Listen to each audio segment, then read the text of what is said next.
দেখুন সব নেতৃত্ব যখন পদ ছেড়ে চলে যায় তার আর কোনো একটা কারণ থাকে।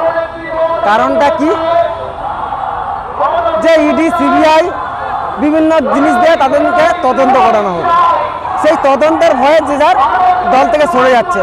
কিন্তু এটাই নয় যে ও প্রচুর লাভবান কাজ করেছে, নয়। আমার যে মমতা বন্দ্যোপাধ্যায়, অভিষেক ব্যানার্জি যতদিন দলকে ধরে রাখছেন এর মধ্যে কেউ আটকাতে পারবে না। মমতাই একমাত্র প্রতীকের দল, ওনারই প্রতীক, এর মধ্যে প্রতীককে কেউ কাড়াকাড়ি করতে পারবে না। আমাদের যিনি পার্টির যে অর্থনীতি আছে একমাত্র মমতা বন্দ্যোপাধ্যায়ের অর্থ, আদার্স কোনো পার্টি কোনো দল এই অর্থ গ্রহণ করতে পারবে না। ওনারই পার্টিরই অর্থের দল।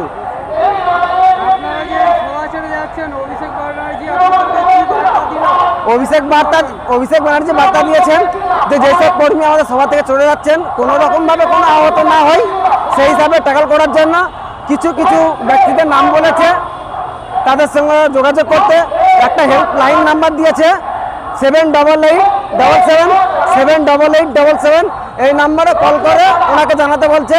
ওরা কতটা তাদের আমাদের সহযোগিতা করতে পারে সেটা জানাবে।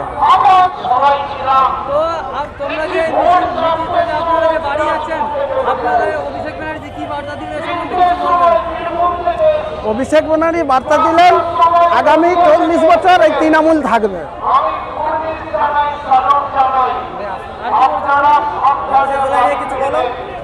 21 জুলাই প্রচুর লোক হয়েছে, এরকম 21 জুলাই 2026-এ সরকার বদলের পর এরকম 21 জুলাই আমি জীবনে দেখিনি।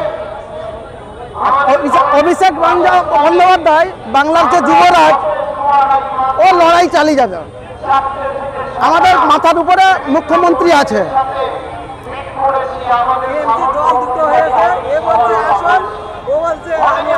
যে আসলই থাকবে, ও নকলরা কত আসল বলবে, কিন্তু ও আসলের কোনো দাম নেই।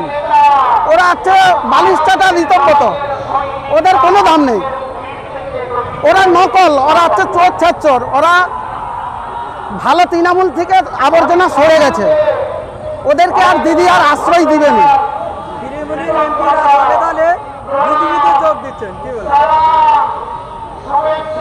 ও সবাই যোগ দিবে, ওরা যোগ দিবে, কিন্তু পরবর্তী দিনে ওদেরকে পস্তাইতে হবে। দিদি বলে দিয়েছে ওদেরকে আমরা ফিরে নেব না। তারা নতুন করে ছাত্র সংগঠন তৈরি করতেছে, নতুন করে নেতা তৈরি করবে।